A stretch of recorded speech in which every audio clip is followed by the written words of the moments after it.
Fala turma, como é que vocês estão? Aqui quem fala é o Álvaro Cruzeiro, líder do Campeonato Brasileiro. E sabe o que é melhor do que o Cruzeiro ser líder do Campeonato Brasileiro? É ver a reação, o que o pessoal do eixo, os atleticanos, o que eles falaram sobre isso. Deixa o seu gostei no vídeo, compartilha, se inscreve aqui no canal. Vem pro jogo, vem pra... Clique aqui no link do comentário fixado.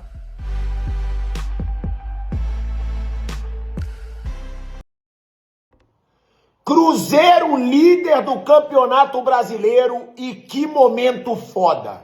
Na boa, porque o torcedor cruzeirense ele passou por maus bocados.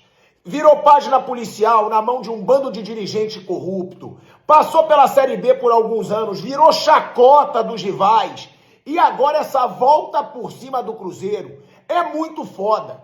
Jogando bola, ganhando do Fluminense dentro do Maracanã, com o artilheiro do Campeonato Brasileiro. E tem que chamar atenção para 3 fatores. Primeiro, a torcida do Cruzeiro, que foi foda nesse período todo. Continuava lotando o Mineirão, continuava acreditando que o clube no Maracanã lotou ia também mudar muito. de patamar novamente. Depois o Pedrinho comprou o Cruzeiro, fez investimentos surreais que deram errado a princípio, o cara não abaixou a cabeça, continuou acreditando, demitiu o Dudu e colocou o futebol na mão do outro fator que tem que ser muito elogiado, Leonardo Jardim.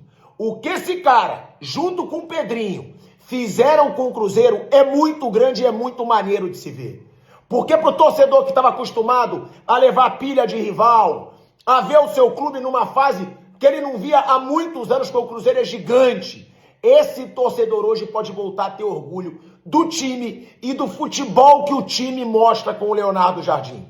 Um cara que chegou, botou Gabigol no banco, dispensou Dudu, fez o Cruzeiro virar um time. E hoje, o cabuloso, como chama a sua torcida, assume de novo a liderança de um campeonato brasileiro.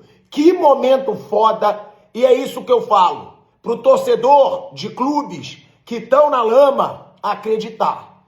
Porque tem time que tem torcida gigante, tem como sair do buraco, e o Cruzeiro é prova disso. E antes da gente continuar com o vídeo, confere aqui sua inscrição no CDD. Mais de 60% do pessoal que assiste o canal ainda não é inscrito. Se for o seu caso, se inscreva para não perder vídeos assim como esse.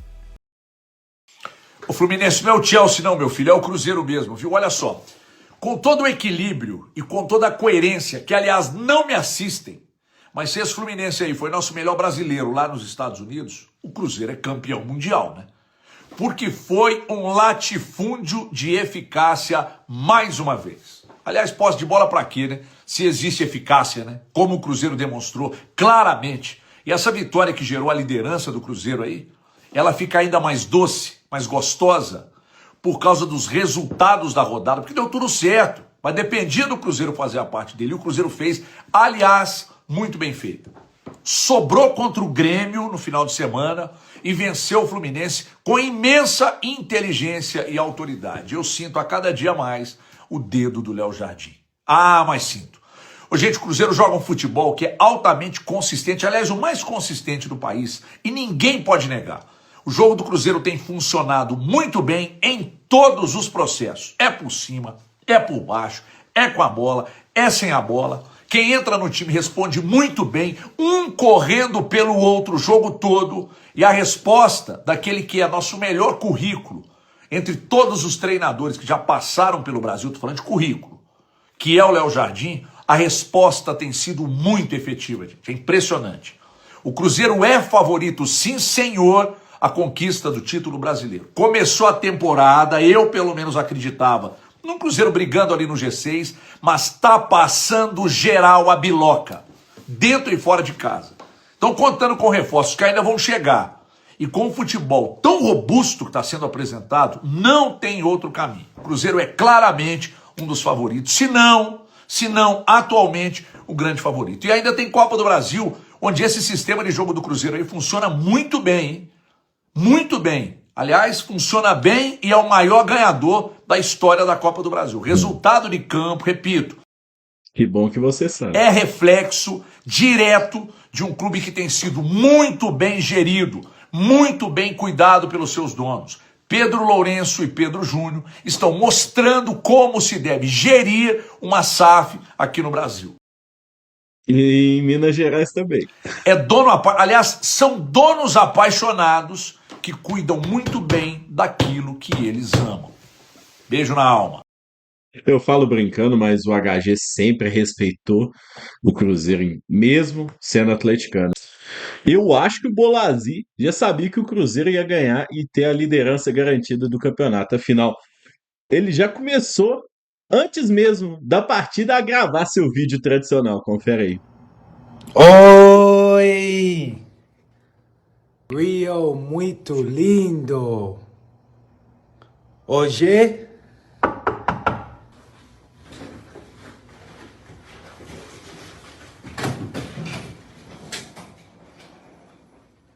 É uma figura, né? Ei! Obrigado, Caio! 3 pontos. Caio joga macaco. Teu, Caio joga macaco. Oi, mano! Cabelo muito ruim, mano. 2 assistentes. Parabéns, mano. Aqui! Ei! Parabéns, mano. Burro. 3 pontos, mano. Parabéns, mano. Let's. Bora!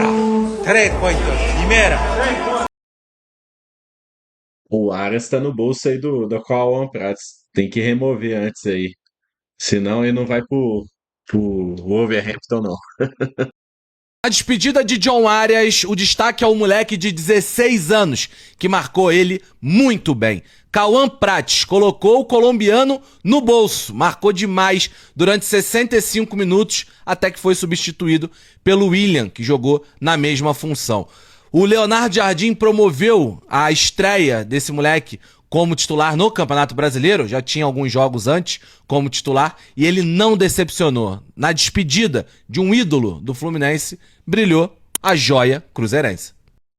E apesar do Renato Gaúcho seria uma boa escolha pro Cruzeiro, eu acho que o Cruzeiro acertou bem, né, com o Leonardo Jardim. Vamos ver o que o Renato Portaluppi falou. Bom, quanto ao jogo, independente do esquema que a gente usa, qualquer um dos esquemas, os jogadores já estão adaptados. O problema é que nós assistimos o Cruzeiro jogar o primeiro tempo.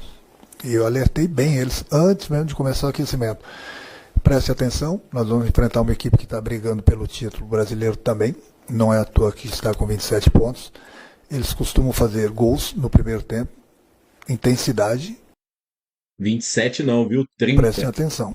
E infelizmente nós não entramos focados da maneira que nós estávamos focados nos Estados Unidos. Assistimos o Cruzeiro jogar no primeiro tempo, fizeram 2 gols, merecidamente, jogaram melhores do que a gente. Segundo tempo a gente acordou, conversei com eles no intervalo, fiz uma modificação, depois durante o segundo tempo fiz as outras. Melhoramos bastante, criamos, infelizmente não conseguimos fazer nenhum gol. Eu falei para eles que a gente precisava de um gol, o segundo naturalmente iria sair. O Cruzeiro se defendeu, entregou a bola pra gente tentou, criou. Mais uma vez faltou um pouquinho de tranquilidade na hora das finalizações, porque a gente pudesse pelo menos fazer um gol e tentar um empate depois. Então, 2 tempos distintos. O primeiro tempo do Cruzeiro, o segundo tempo do Fluminense. Só que o primeiro tempo do Cruzeiro foram letais. E nós não fomos no segundo tempo. Boa noite, Renato. Wilson Forte, da Central Fluminense. Desde que você retornou ao Fluminense, a sua equipe não tinha tomado 2 gols no primeiro tempo. 2 gols jogando no Maracanã. O Fluminense fez o Mundial se destacando pela solidez defensiva e hoje teve um primeiro tempo com falhas. Queria que você falasse o que você identifica com o seu erro na parte defensiva hoje no primeiro tempo. Bom, essas coisas boas e coisas ruins, eu converso sempre com o meu grupo no vídeo. Nós falhamos sim nos 2 gols do Cruzeiro. Eu sempre falo para eles que os detalhezinhos fazem a diferença no futebol. E hoje, mais uma vez, os detalhezinhos, nós tomamos 2 gols por causa deles. Então, na época que o setor defensivo, o meio, o ataque, a equipe toda entrou não concentrada da maneira que nós tínhamos que estar concentrados. E foram avisados, inclusive, dessa situação que o Cruzeiro costuma fazer muitos gols no primeiro tempo, em todos os jogos fazem gols, que eles são muito intensos no primeiro tempo. Tanto é que o segundo tempo, praticamente, os mesmos jogadores, praticamente, não deram chance à equipe do Cruzeiro. Por quê? Porque todo mundo voltou focado para a segunda etapa. Criamos várias oportunidades, mas não conseguimos fazer os gols. Nem o gol. O Cruzeiro criou algumas situações no primeiro tempo e foram letais. Eu costumo falar para eles, futebol é bola na rede. Você tem oportunidade, você tem que fazer. Hoje a gente teve várias oportunidades, não aproveitamos e o Cruzeiro aproveitou. O Cruzeiro tem jogadores decisivos, jogadores acima da média. E isso tudo nós conversamos. Eles aproveitaram os nossos erros, fizeram 2 gols, e é sempre uma equipe quando faz 2 gols, lógico que tem uma tranquilidade, uma confiança maior para jogar.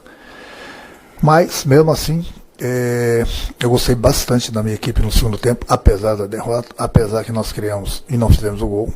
Mas é dessa forma que eu falei para eles agora, após a partida. Tem que começar assim, todos os jogos, não tem que esperar tomar gol para reagir. No futebol já é difícil você fazer gol. Se você permite que o adversário faça gol com falhas, as coisas dificultam ainda mais. Lá na Copa do Mundo, nós estamos focados desde o primeiro segundo de jogo. Por isso que a gente sofria pouco. Então, no momento que você não concentra no trabalho, não fica focado, eu falo para eles, se um jogador não fica focado, já é difícil. No momento que você tem 2, 3 jogadores que não estão concentrados no trabalho, aí as coisas acontecem. E aí as coisas aconteceram no primeiro tempo, infelizmente. Aí quando nós acordamos, a gente tem que ficar correndo atrás, tem que se expor, tem que botar o time mais para frente. A gente cria, mas deixa mais espaço para o adversário. O jogo estava controlado do início. O Cruzeiro começou um pouco melhor, mas estava controlado. Aí, infelizmente, os detalhezinhos fizeram a diferença. Não, boa a tua pergunta. Não, o torcedor, às vezes, ele estava um pouco impaciente no primeiro tempo. E eu concordo com ele, porque o nosso time não entrou em campo. Alguns jogadores que eu falo não estavam focados o suficiente e o torcedor nota isso. Renato, boa noite, tudo bem? Marcos Eduardo do canal Gato Mestre. Foram 3 bolas na trave, né? Você acha que isso pode ter sido um acidente de percurso? E o que não errar nessas finalizações no Fla-Flu? Obrigado. Bom, mas eu falei, talvez tenha faltado um pouquinho mais de tranquilidade na hora das conclusões. O Cruzeiro teve as oportunidades dele no primeiro tempo e aproveitou. Nós tivemos e não aproveitamos. Então o futebol é bola na rede. Você pode ter 3, 4, 5, 10, 15 bolas na trave. Se o adversário vai lá, não chutou nenhuma bola na trave, mas fez 1 ou 2 gols, eles ganharam o jogo. Então a gente tenta, que eu falei, talvez tenha faltado, não só com essas bolas na trave, nas outras conclusões que a gente teve, outras oportunidades que a gente não aproveitou melhor, justamente porque faltou um pouquinho de tranquilidade no momento. Tá bom? Agora, para fechar o vídeo, eu acredito, tinha esquecido que o Pilhado meteu que o Fluminense era favorito para essa partida, né? Tudo bem, Pilhado, todo mundo erra. Mas, vamos ver. O Grêmio tá com um time fraquíssimo. É outro jogo contra o Fluminense. Eu não acho não, tá? Vamos lá. O Grêmio tá com um time fraquíssimo. É outro jogo contra o Fluminense. Eu não acho não, tá? Eu não acho o Cruzeiro favorito contra o Fluminense. Não foi só favorito, como arregaçou o Fluminense, né, cara? Se o Cruzeiro quisesse, tinha feito 3 ou até mais. Tô brincando, viu, cara? Cruzeiro dentro e fora de casa jogando muita bola, cara. E eu tô me iludindo. Eu errei no primeiro vídeo, devo ter errado no segundo, agora eu vou acertar, hein? Cruzeiro quebrou 3 tabus no jogo de hoje. Que não vencia o Fluminense no Maracanã desde 2008, que não vencia o Fluminense no Rio de Janeiro desde 2012 e que não vencia no próprio Maracanã desde 2018. Finalmente o Cruzeiro venceu e igualou a campanha de 2014 com 30 pontos, na mesma 14ª rodada. Eu tô tentando não me iludir, mas o Cruzeiro Não tá deixando, turma. Leonardo Jardim consertou a bagunça da mãe Joana que estava no Cruzeiro. Botou ordem nessa casa. O Cruzeiro tá voando. Voando baixo. Fui! Eu não divulgo, mas esses são os membros ativos do canal. Quer ter acesso aos vídeos exclusivos e ainda participar do grupo do WhatsApp? Se torne membro agora e fique atento a posts da comunidade para aproveitar os benefícios.